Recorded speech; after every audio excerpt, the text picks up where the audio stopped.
hartlike welkom en 'n geseënde Sabbat aan al ons kykers. Voor ons nou verder gaan met die Sabbat Skool program, sal dit nou 'n geleentheid wees om julle gebedsversoeke in die kommentaargedeelte vir ons daar te los en dan sal ons vir daai gebedsversoeke sal ons dan bid.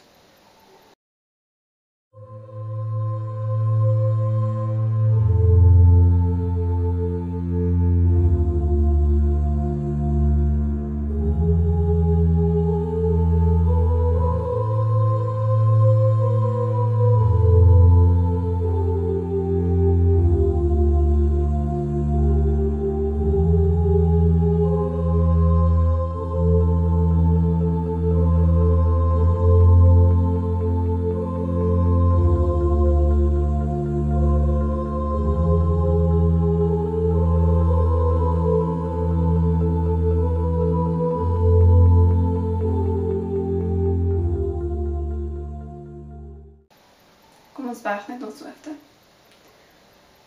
Baie dankie, liewe Jesus, dat ons so bevoorreg is om, ten spyte van die feit dat ons nie in vrees by mekaar kan wees, dat ons steeds op hierdie manier by mekaar kan wees en steeds U loof en U prys.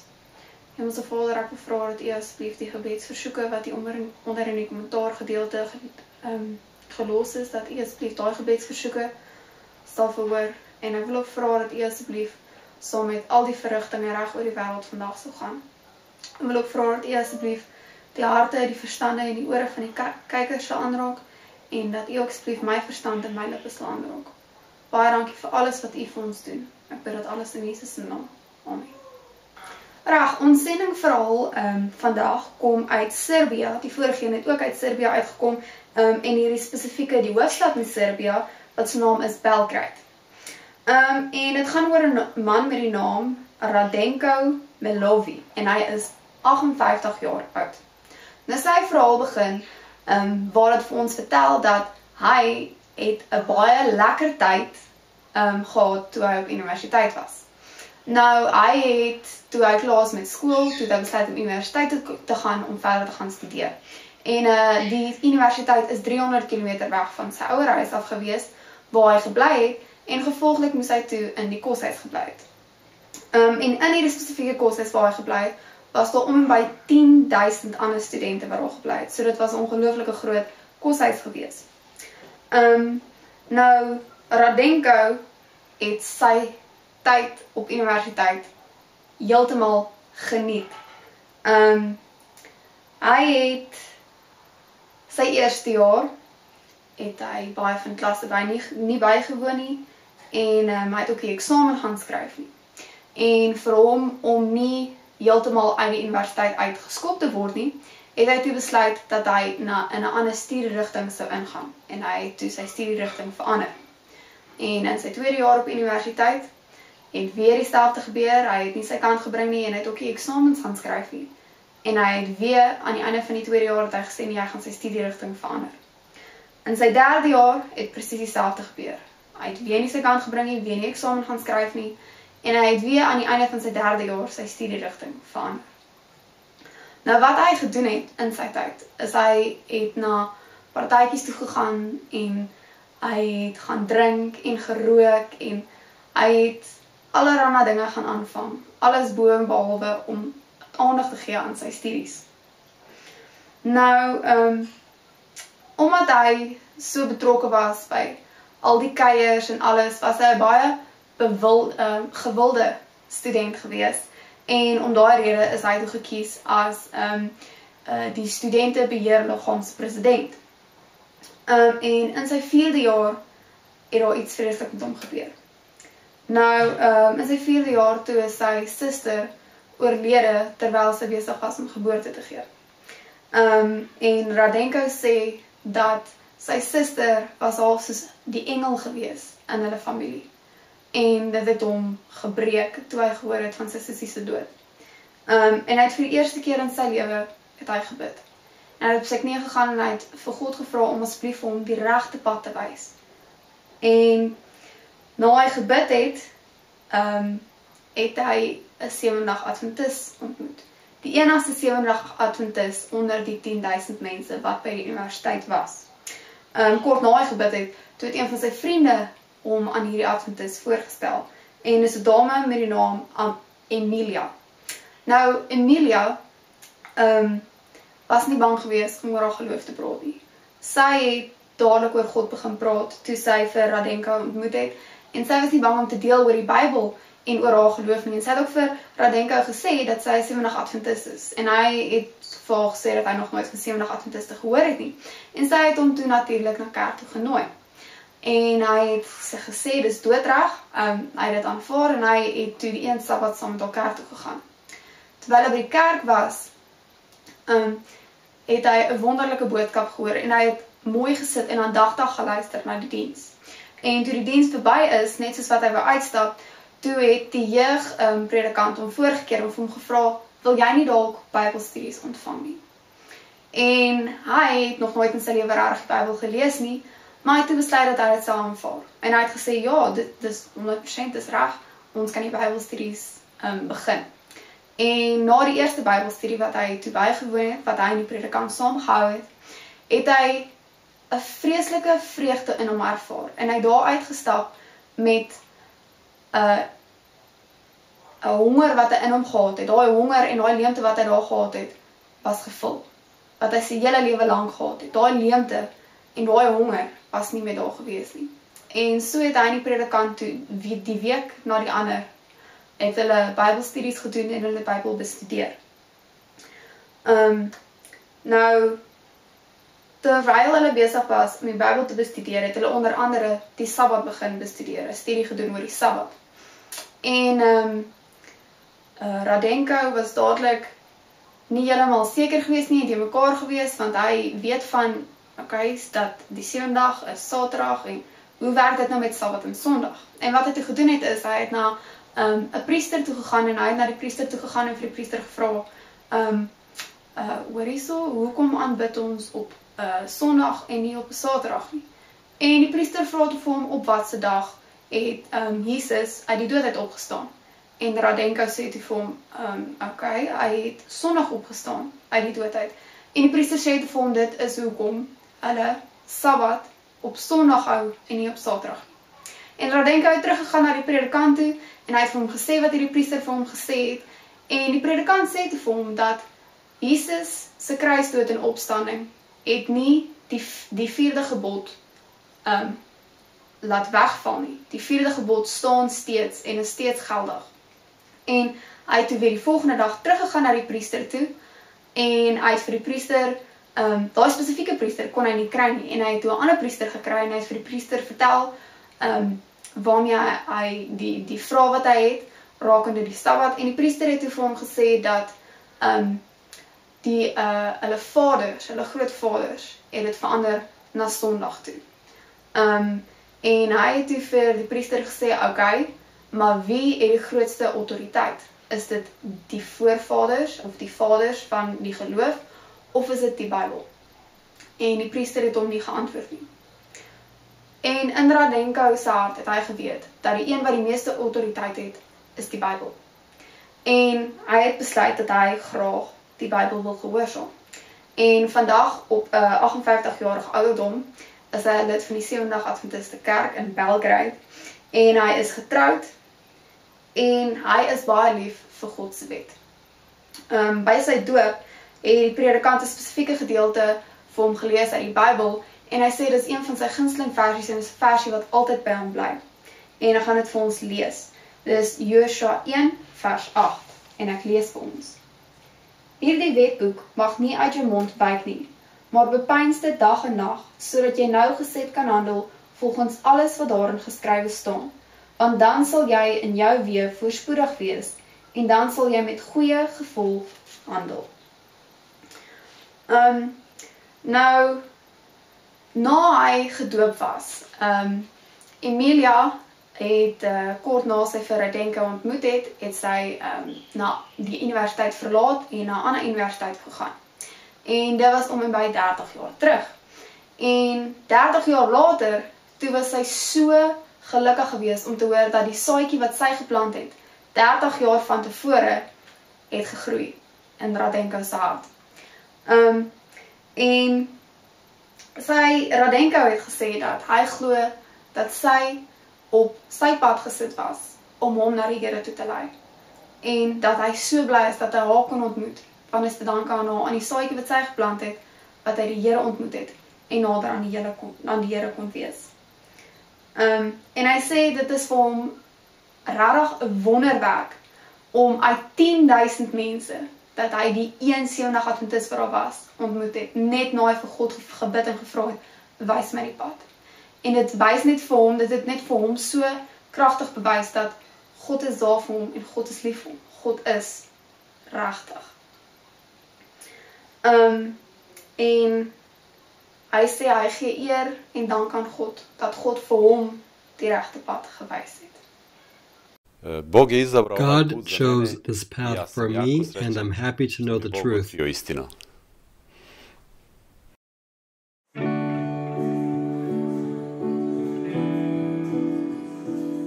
Mercy was determined to become a lawyer, even if it meant leaving her friends and family to study on the island of Cyprus. The sights, the food, and the languages were so different from what she was used to in Zimbabwe.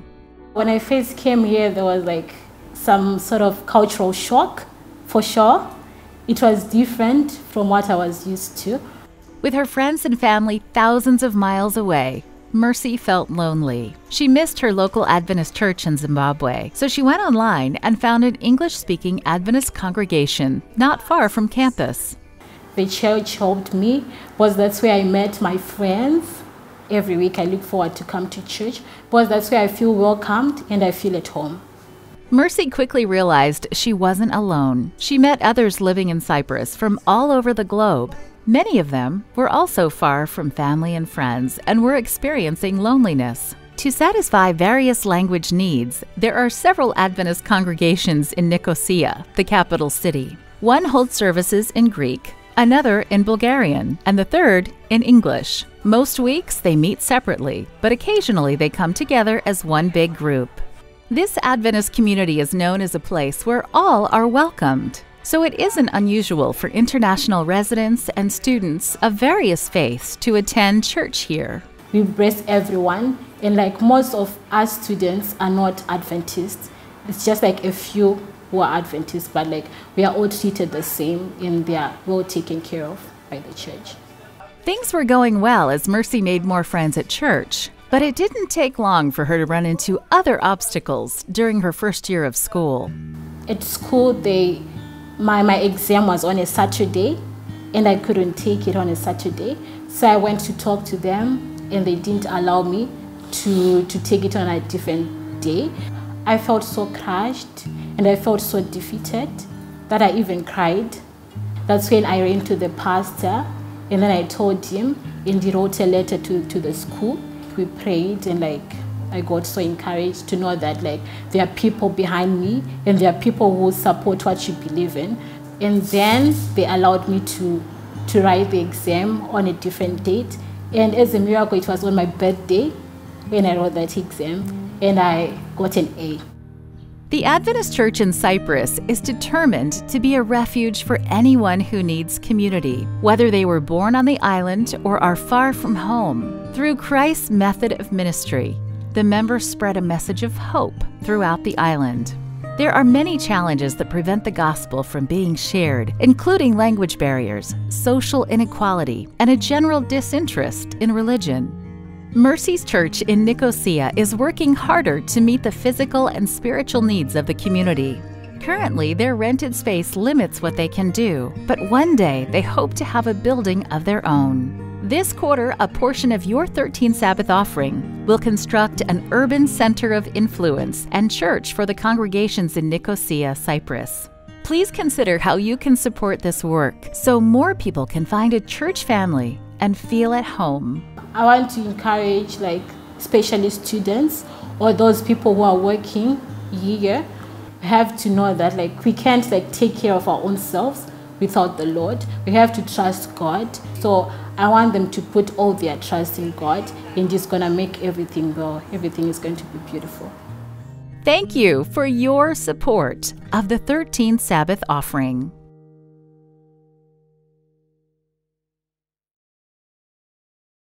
Dit bring ons dan nou by ons Sabbat Skool program. Daar's 'n versie wat ek graag vir ons wil lees, terwyl ek die sending verhaal deurgegaan het. En ek toe gekom het by die gedeelte waar Emilia gesê het dat sy so bly was dat daai saadjie wat sy geplant het 30 jaar tevore gegroei het en ontkiem het en vrug gedra het, toe het ek dadelik gedink aan die verhale in die Bybel. En die spesifiek een waarna ek nou verwys is in Matteus 13 vers 23 en ek gaan gou vir ons hierdie versie lees. Matteus 13 vers 23. En by wie op die goeie grond gesaai is, dit is hy wat die woord hoor en verstaan, wat dan ook vrug dra en oplewer, die een 100, die ander 60, die ander 30voudig. En ons almal ken die verhale van waar die saad gesaai word, waar dit op die grond gesaai is, op die paadjie en die voëls toe opgevreet het en waar die ander saad tussen die dorings gaan val het, en die dorings dit oorweldig het en dan waar die saad op die goeie grond geval het. En toe ek in die sending verhaal daai gedeelte gelees het, toe is dit dadelik die verhaal wat in my kop opgekom het. En ek het toe daartoe 'n vraag by my bygeval, wat ek gedink het nou, wat is die saad wat ek moet saai? Wat spesifiek is die saad wat ek moet saai? En ek het 'n toep op my foon, 'n Bybeltoep, en ek het toe daar gaan indruk die woord seed, want dit is 'n Engelse toep. En toe ek dit ingedruk het, toe dit vir my 'n paar verse uitgegooi het, en die vers wat my oog gevang het, was Lukas 8 vers 11. En ek gaan dit vir ons lees. Lukas 8 vers 11. Dit is dan die gelykenis. Die saad is die woord van God. En toe ek dit gelees het, toe maak het al vir my sin, dat die woord van God die saad is. Maar toe ek nou weer gaan verder en my kop het weer net verder aanhou begin werk en ek het gedink, okay, maar hoe gaan ek die Bybel aan ander mense gee? En ek het gedink, ek kan nie nou rondgaan, Bybel onder my arm loop en elke persoon wat ek sien vas 'n voorkeer en sê, lees die Bybel en met hulle net uit die bloute uit dinge van die Bybel begin praat nie.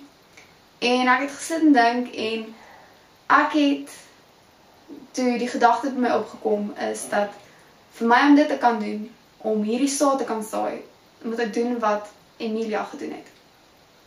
Sy was nie bang om te praat oor haar geloof nie. Sy was nie bang om te staan vir God nie. Sy was ook nie bang om te sê dat sy 'n Christen is nie. Radenko het gesê dat sy het sommer dadelik met hom oor God begin praat en sy het regtig haar geloof gelewe. En sy was nie bang nie om vir hom te sê dat sy 'n Sewendag Adventis is nie en sy het regtig gestaan vir haar geloof. Sy het haar geloof gelewe. En dit is die beste manier wat ek dink jy die saad kan saai. Daai saad wat ander mense se harte kan plant, is deur die Bybel te lewe. En kom ons wees ook soos Emilia en ons wees nie bang om daardie saad te plant nie. Nou, dinge mag dalk hopeloos lyk wanneer ons in ons lewe God deel met ander mense en baie keer bid ons vir mense en ons voel dat ons gebed word nie verhoor nie en die mense gaan net nooit voel vir ons of hulle nooit die Here sal aanvaar in hulle lewe nie. En ek dink wat so wonderlik is van die sendingverhaal is dat sy 30 jaar later eers uitgevind het van daai saadjie wat sy geplant het wat gegroei het en vrug gedra het. En dit wys net vir ons dat ons moet nooit hoop opgee nie. God se tyd is nie ons tyd nie. En dat al wat ons kan doen is om daai saadjie te saai. Nou, baie keer wanneer dit voel, dinge is hopeloos en hierdie persoon, ek probeer na die persoon toe uitreik, maar niks werk nie, moet ons net onthou dat God gaan vir my en vir u gebruik. Wanneer ons gewillig is, gaan God ons gebruik. En wat moet gebeur, sal gebeur. Dit bly daai persoon se keuse, maar solank ek my kan bring en daai saadjie saai, is daar niks meer wat ek kan doen nie. En soos ek gesê het, watter beter manier is daar om die saadjie te saai, daai saad daar te plant, as om te wys en te lewe, soos wat 'n Christen, soos wat 'n kind van God moet lewe. En kom ons wees bereid en gewillig om daardie saad te plant. Laat ons nie bang wees om te sê, ek is 'n Christen, ek is 'n kind van God, ek is 'n Sewendag Adventist, hierdie is die dinge waarna ek glo. Kom ons wees nie bang om te staan vir God en vir sy woord nie, en soos wat die man in ons sendingverhaal, waar hy ontdek het van die Sabbat, en hy toe nie bang was om die priesters hieroor te gaan vra nie. Kom ons wees ook so. Ons wees standvastig in dit wat ons glo, en ons vertrou op God. En mag ons nou in hierdie tyd, en my uitdaging vir julle hierdie week is om te gaan en in hierdie tyd waarin ons nou is, kyk waar jy daai saadjie kan plant. Al is dit om 'n Bybelversie op WhatsApp met vriende te deel, of enigiets, enige manier hoe mens kan uitreik na ander mense en die woord van God deel. Laat ons nie skaam wees om te sê, ek is 'n Christen en ek is 'n kind van God nie. Kom ons buig net ons hoofde. Baie dankie, liewe Jesus, dat U ons so geseën het, dat ons weet dat wanneer ons gewillig is en bereid is, dat U ons sal gebruik en dat dit nie vir niks verniet sal wees nie, maar dat ons weet dat U het 'n plan vir elkeen van ons se lewens, en dat as ons op U plan gaan vertrou en U plan gaan volg, dan sal U ons dra regdeur. Ek wil vra dat U asseblief saam met die verrigtinge sal gaan, regdeur die wêreld, en ek wil ook vra dat U asseblief saam met ons kykers sal gaan, en dat U asseblief met hulle sal wees, en dat U ons in staat sal stel, en ons sal gebruik om die saadjie in ander mense se lewens te plant. Dankie vir alles wat U vir ons doen en gee, en baie dankie vir nog 'n Sabbat, wat ons eer aan U kan bring. Ek bid dit alles in Jesus se naam. Amen.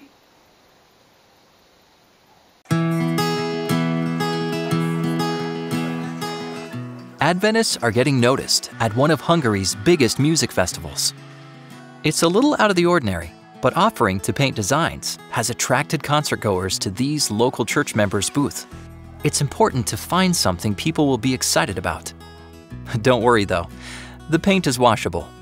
They're also offering temporary hair coloring, lemonade, and of course, prayer. At events like this, church members have the opportunity to invite people to visit a nearby urban center of influence. Tunda Reeves came to this Global Mission Urban Center of Influence in Miskolc, hoping for relief from her health issues. She was warmly greeted by the staff, and after some evaluation, they recommended lifestyle changes and natural treatments offered at the center. Over time, her health improved, and now she can't imagine what life would be like if she hadn't come here. Not just for her physical health, but also mentally and socially. Szerintem szeretettél. I actually developed friendships with the people working here.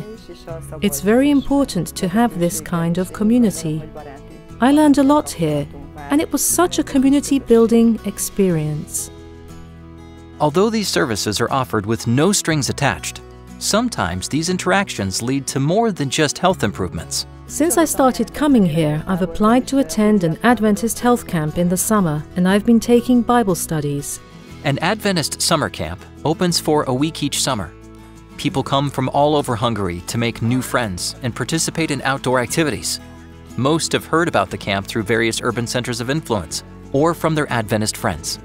This is a lifestyle camp. We are doing lifestyle evangelism, but it means that we invite friends and people who are not in contact with Adventist Church. We have here about 200 people.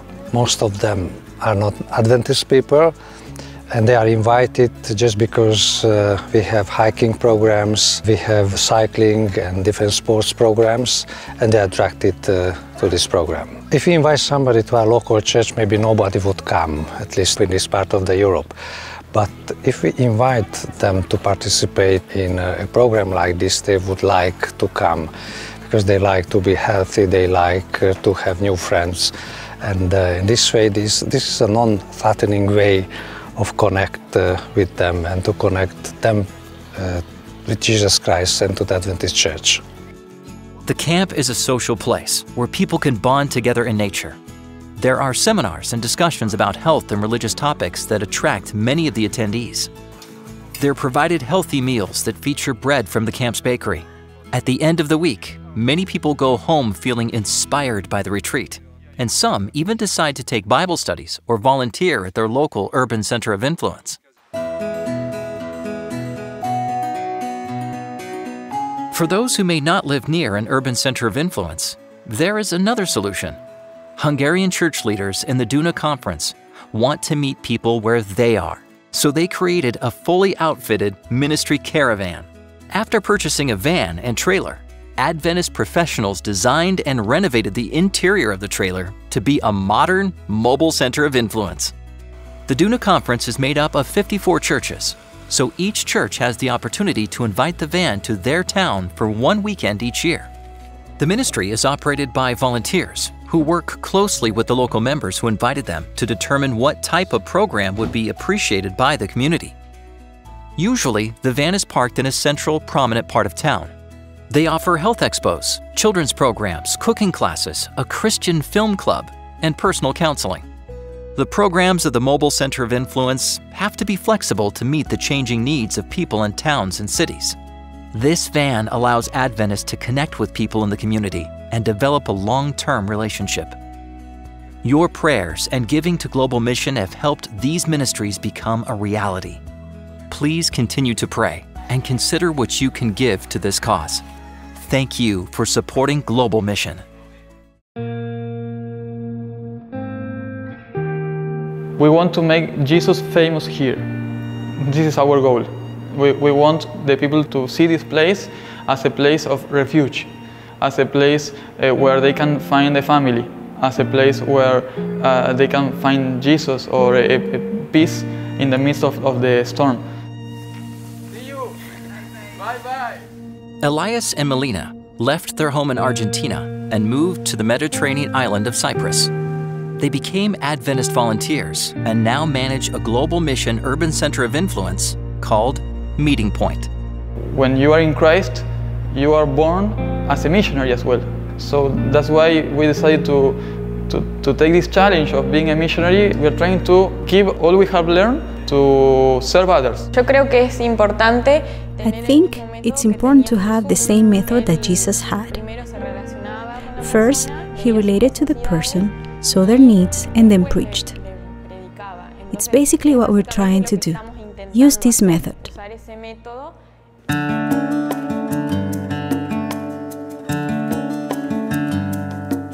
Following Christ's method of ministry, Elias and Melina go door to door to find out what kind of programs their neighbors are interested in. Then they can tailor their work to the needs of the community. After just a few months in Cyprus, the volunteers have started a variety of programs at Meeting Point. I give nutrition advice, therapeutic massages, facial treatments, and things to help me grow a little closer to the people. These health programs give Elias and Melina the opportunity to connect with people who otherwise probably wouldn't walk into an Adventist church.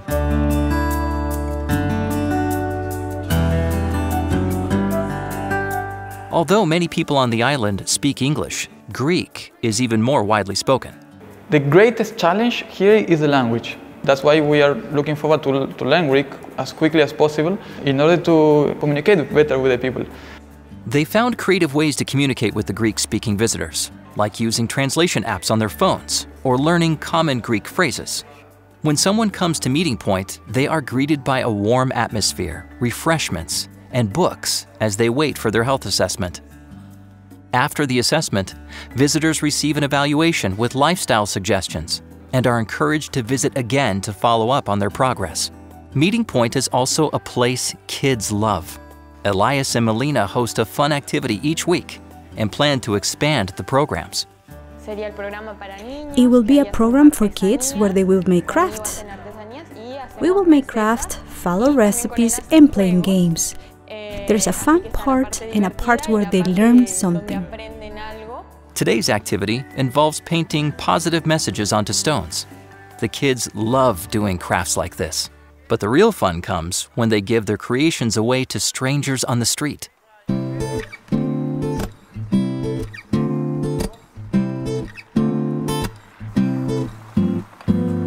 People love receiving these precious gifts.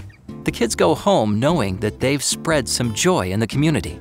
We are sure that God is blessing this activity because we see the happiness in their faces. And we are sure that with time and patience and love and trying to show Jesus to them, we will see many results, many people saved by this activity. So this is something that makes us really happy.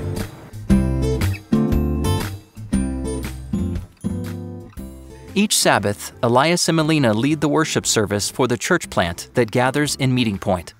Some of the people here attend regularly, while others are just visiting. Your prayers and mission offerings have played a key role in making this happen. I want to give our gratitude to the worldwide church, because by your support, by your help, by your tithes, by your offerings, we are making the difference here. Thank you for supporting the Seventh-day Adventist Church and helping Adventist volunteers like Elias and Melina spread the love of Jesus to the world.